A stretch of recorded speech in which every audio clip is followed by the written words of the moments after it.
This is Aaron's favorite part. We're gonna see if there's any roe in there. I'm cutting this thing in half. No, you gotta go real easy right there. Right down the middle. Oh, go easy. I'm scoring the skin. Look at that. I don't know. Babe, you don't really have a gentle touch, huh?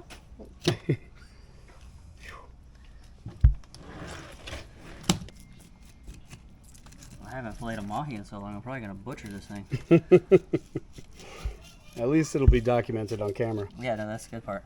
I'm very interested to see if there is roe inside. Sorry, I'm taking longer than I would normally because I'm... No, this is like the great reveal. This is like when Geraldo broke into Al Capone's safe. It was empty. And it was empty. Yeah, hopefully it's not a... Oh!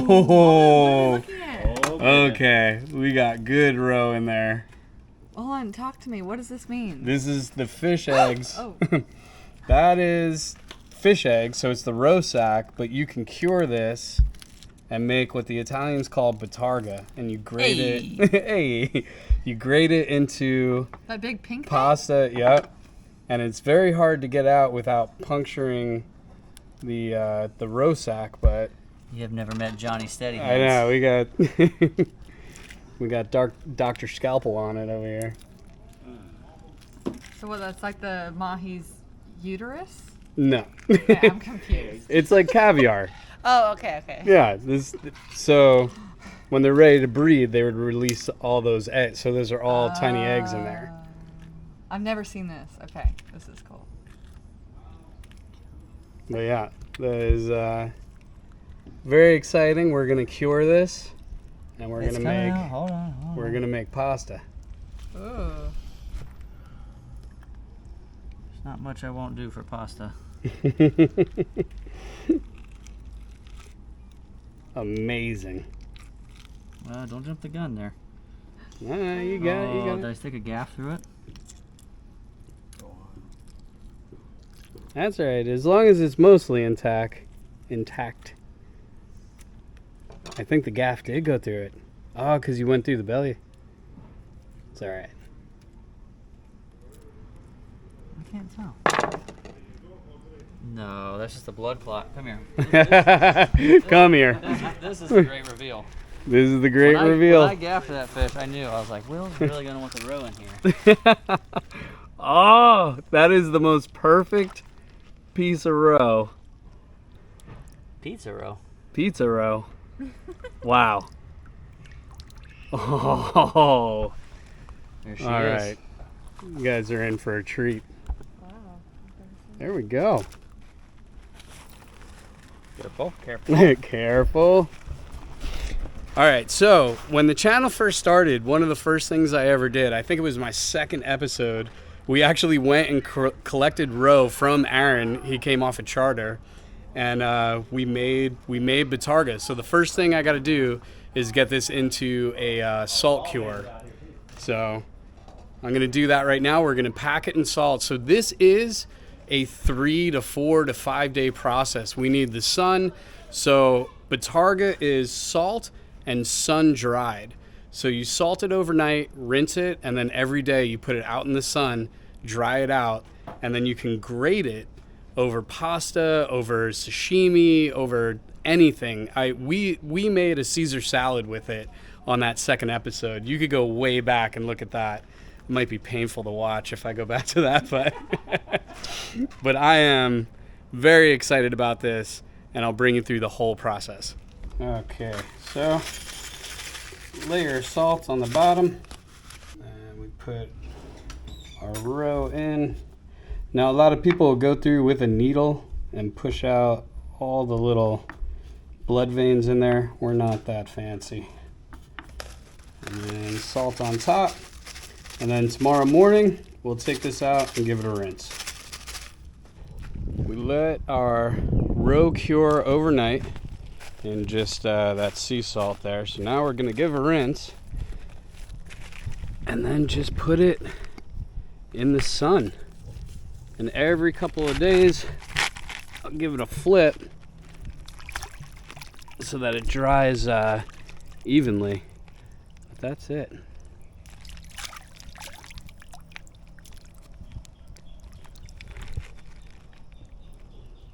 So now, yeah, I'll lay this out on a paper towel and just let the curing process happen.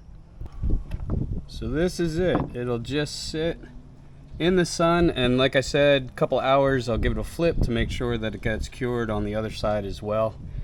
And it should take about 3 days. Actually, one of the things I want to show you, so some of this extra sinew we can get rid of. I'm going to clean it up a bit, and then we'll leave it to sun cure, but we don't need all this.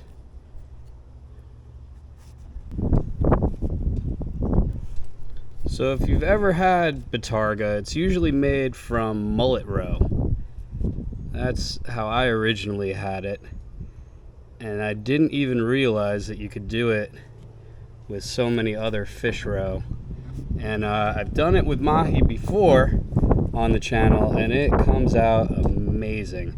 Now in Italy, they would tie this and hang it somewhere to dry, but we're gonna get a pretty quick cure on this from the hot Key West sun that I think we'll get through this probably faster than 3 days. It'll be pretty fast. So that's it. That looks pretty clean. Looks good. So it's spent all day out here in the hot sun, and we are close. It might only take 2 days, but the color of it should be the color there. You want it kind of a darker brown. That still has some give to it. So I think it's going to happen a lot sooner, but every couple of hours I would come out, give it a flip. But yeah, I would say by the end of tomorrow, if we get nice sun, that'll be finished and ready for pasta. All right, we're on day 2. A little bit cloudy today, but we will put our Bottarga out in the sun again. And same as yesterday, I'll probably give it a couple of hours on this side. You can see still a little soft. Couple hours on this side, we'll flip it over, and I think that will do it. That will actually cure Bottarga in 2 days. There we go, there's that sun. All right, see you in a couple hours. All right, our Bottarga is finished. Now, I will say this is Key West sun. It's a little bit of a harsh environment, so that cured really fast. When I went out to touch it, it was in the sun, and I mean it was hot. But it's completely dried out. Took about 2 days, and it's a lot. You got to think of this kind of like fish sauce. Like it smells potent. It is very, very potent. But when you grate it and add it to something and mix it around, it adds this umami, wonderful flavor, much like fish sauce. But you know, if any of you have used fish sauce, you know when you initially put it in, it smells like dirty socks. And this is about the same smell, but the flavor is amazing. Also, the Italians would normally hang this, or you know, wherever it's made correctly, it would be hung. And the reason why is because it would stay a bit plump instead of it flattening out like a pancake like this. And when it's more plump, it's a little bit easier to grate. But this is gonna work perfect. We're gonna make our pasta, and it's gonna be amazing. Let's go. So this pasta isn't gonna have many ingredients to it. Really, it's just garlic, shallot, our Bottarga, lemon, butter. And that's it. So I'm gonna slice up some garlic, and then we'll chop up our shallot.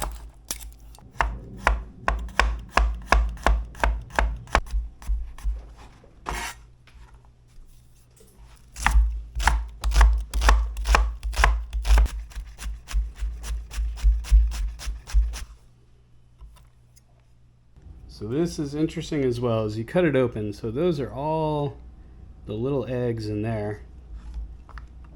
But we're gonna cut a couple of slices to throw in with our pasta. Not only grate it, but cut a few slices as well, pretty thin.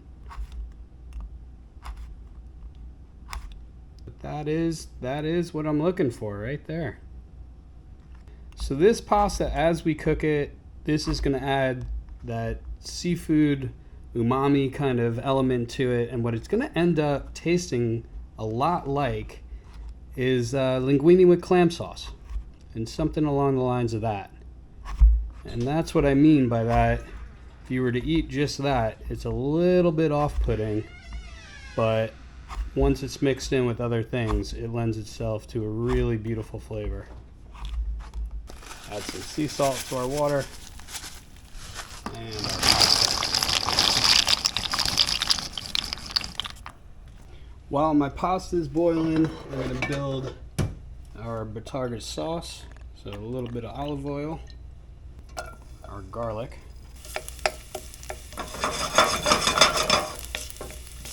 while our garlic is toasted, we're going to grate in a bunch of our Bottarga.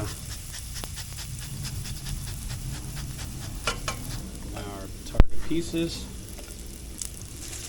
a little bit of red pepper flakes, and a decent amount of butter.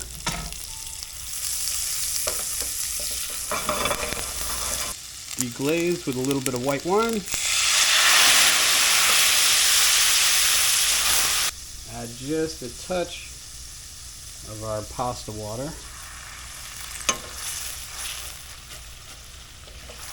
And there you go. Ready for the pasta. All right, bring our sauce back up to a simmer. Got our pasta here, which is al dente.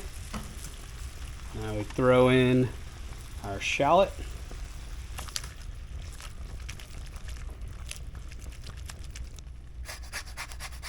Some lemon zest.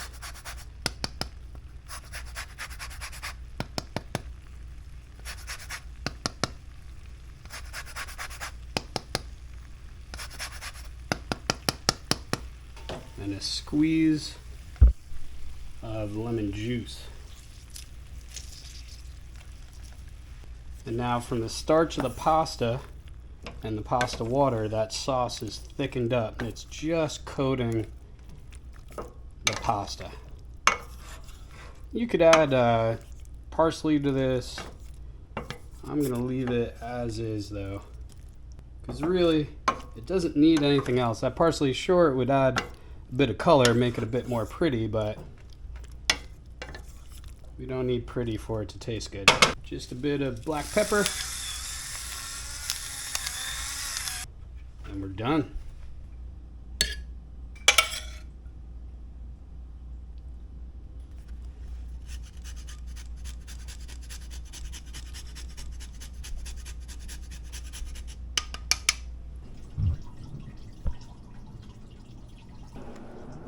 Digging in.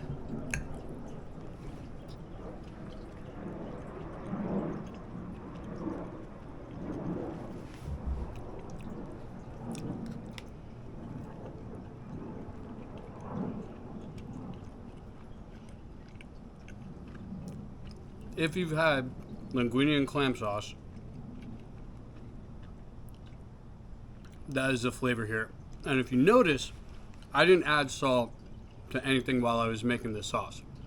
The Bottarga acts as the salt. I probably could have even cut back on the salt in the pasta water because it really is salty. Not overly salty, but it's salty, much like linguine and clam sauce. But you know, it's funny, as I was cooking it, Aaron's inside and he goes, "What did you just grate in there?" He goes, "Whew." He was on the couch and he goes, "Really got a smell of that."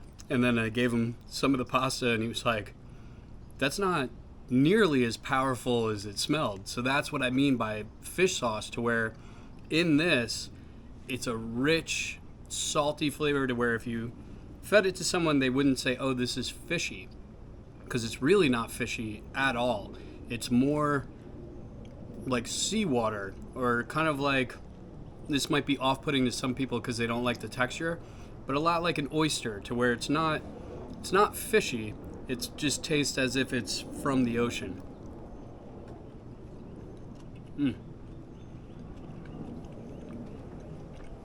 And the bit of white wine and the lemon is key to cut through the richness. And that's why you could add parsley to this. Not every dish needs parsley. Even Like, if you're just adding it to add color, I'm a big believer in the things you put on the plate should add to the plate, not just for sight. It should elevate the plate more, and this needs nothing at all. And that cured Bottarga, if I wrap it up, that's going to be good for months. And you can put it on sashimi, you can put it on oysters, you can put it in salad. It's really, really a great ingredient to put in so many things. It's very universal. All right. I hope you enjoyed that one. It'll be a quick episode. It's something that I find truly interesting. And like I said, I think it was the second episode I ever did was on Bottarga, because it is from my heritage and something that I really respect, because again, it's utilizing a part of the fish that normally gets thrown away. Some people do fry it and eat it, but most people throw it away. And you're throwing away something really good.